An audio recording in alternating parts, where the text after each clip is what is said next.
An empath is not a codependent, and a codependent is not an empath.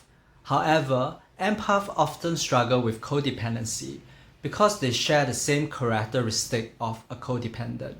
For example, both have a blurry sense of self, both have difficulty setting boundaries, and both often focus on other people's emotion and needs. If you are an empath and you suspect that you have codependent tendency or you are in a codependent relationship, here are 5 warning signs to take note of. The first sign is you feel exhausted and resentful all the time. Empaths have this ability to feel other people's emotion, but if we take the time to be alone and care for ourselves, we will feel recharged and less overwhelmed. If you are struggling with codependency, you will constantly feel drained and exhausted because you are constantly taking on other people's emotional burden and neglecting your own needs and desire in the process. This will eventually lead to resentment since your inner child feels neglected and abandoned by your behaviors. As an empath, I also struggled with this earlier in my life, but I realized you can feel other people's emotion without taking on their problems. You can also allow the other person to deal with whatever problems and emotion they have and not interfere with them. You can allow them to grow at their own time, at their own pace. Instead, when you turn your attention back to yourself and focus on your own needs and desire, this resentment and exhaustion simply goes away. Also, when your inner child feels fulfilled and happy, you get better at helping others. You are more of a help to others than when you are feeling exhausted and drained. Sign number 2 is you have difficulty saying no to others. As empaths, we don't like to reject others because we feel their pain of being rejected almost immediately. However, we still reject others despite feeling guilty because we know that saying yes to too many requests will eventually burn us out. If you're struggling with codependency, this feeling of rejection is magnified. Not only do you feel the pain of the person you are rejecting, you also project your own fear of being rejected to the other person. You over-imagine the pain that the other person will be feeling. That's because you are afraid of being rejected yourself. You are afraid that if you reject someone, they will reject you and abandon you. They will no longer come to you for help, and you no longer will feel significant and needed by the other people. I used to feel this way too. I always think about what the other person is going to feel if I reject them. Are they able to handle my rejection? Will they feel hurt or angry? Or will they hate me for rejecting them? Thinking about their pain and suffering stops me from saying no. But when I learn to say no to others, I realize most people handle rejection pretty well. They will respect your boundaries. They will just go to another person for the same request. I realize I'm the one who can't handle rejection and I'm projecting my fear onto them. I imagine that they will feel the same way as I do, when in reality, they don't. The third sign is you have this fixation of helping others or fixing them. You know, as an empath, you feel all emotion. You don't just feel the negative one. You also feel the positive one, like happiness, hopefulness, passion, joy, love, freedom. All these emotions are available to you. And that's why I love being an empath. My life is never dull. I seldom get emotionally flat. But if you find yourself constantly drawn to helping people with problems and emotional baggage, aha! You may be struggling with codependency because all these wonderful emotions are available to you, but you keep focusing on those negative ones and try to help them get out of their negative states. Isn't this like strange to you? Of course, I know you may justify this as you are being compassionate and you're just being helpful, but even compassionate people don't go out seeking for those who are the most problematic and troublesome, they don't rush in to rescue someone toxic and think that it's noble. They don't misplace their compassion. They only help people who genuinely wish to grow and help themselves.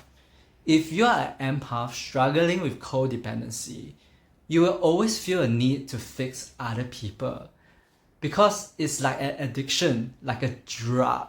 It feels so good when people need you. You feel important, you feel needed. In the past, when I was in love with someone, I always go looking for what problems they have and how I can help them with their problems. Instead of focusing on what's lovable about them, I kept focusing on their problems. Now I can see why I have codependency issue. It makes me feel good when I fix other people's problem. So I have to keep telling myself they can handle their problems on their own. If they need help, they will ask. If they don't ask, I will assume that they don't need my help. I don't want to get into a relationship where I need the other person to be problematic for me to feel significant, for me to feel alive. If not, I'll just keep attracting partners who are constantly problematic. And I don't want this. And I'm sure you don't want it too. Number 4, you have people-pleasing behaviors. This may not be easy to tell because empaths have a general sense of what other people need, sometimes more so than we know what we need. So if someone wants to eat at a certain restaurant or go to a certain place, I will just go along with them because I don't know what I want. And if someone knows what they want, it's easier to go with the flow. This isn't people pleasing. You're not trying to make the other person happy. You just don't have a strong sense of self and a strong understanding of what you desire.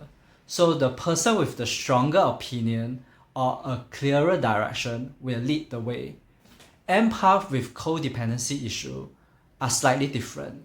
They will prioritize other people's needs over their own to gain approval from others.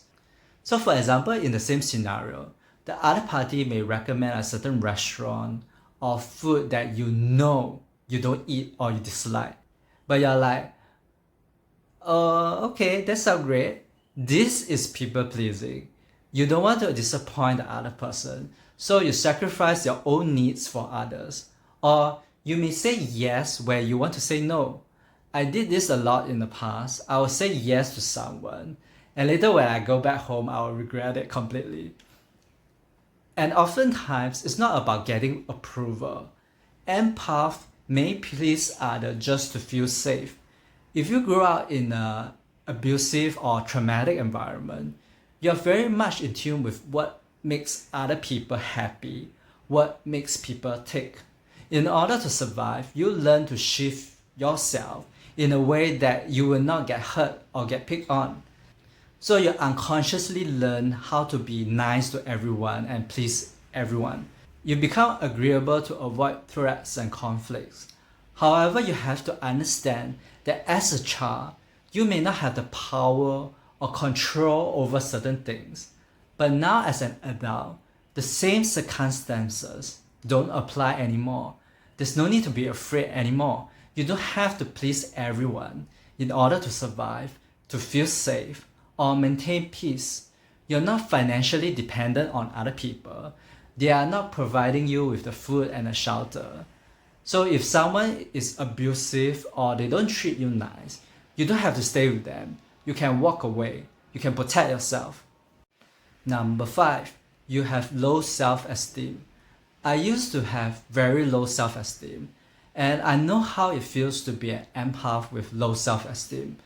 Because of our empathic ability, we are so sensitive to how other people feel about us.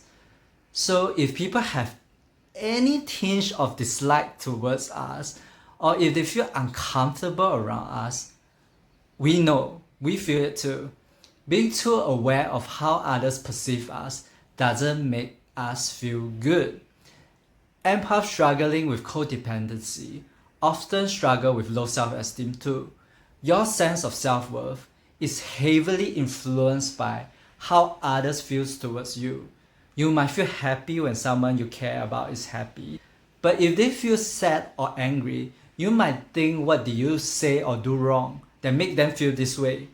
You feel responsible for how other people feel, because how they feel determines how you feel about yourself. For example, in the past, if I text someone and they don't reply me, I would think, did I say something wrong? Are they angry with me? I will be very quick to apologize, or I will be worried that they may be facing some serious problem in life and I need to reach out to them more and help them fix their problem. And you may have guessed, this doesn't work well in relationships, because this victim or needy energy pushes people away and overwhelms them. Your codependency and low self-esteem affects your empathic abilities. I was so focused on how other people feel about me or how I need to help them that I was blind to what the other person was actually feeling. It messes up my read on other people's emotions. I never considered that the other person might be busy with their work, or they may forgot to reply my messages. Now that I no longer have low self-esteem, I could see much clearer. My empathic abilities are not clouded by my mind's distorted perception of reality, and my reads on other people's emotion are more accurate.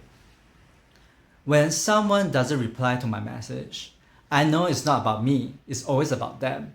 And since my self-worth is not tied to how others perceive me or their emotions, I don't need to keep fixing their problems to feel good about myself. If you are a codependent empath, watch this next video to see how you can stop your urge to keep fixing others.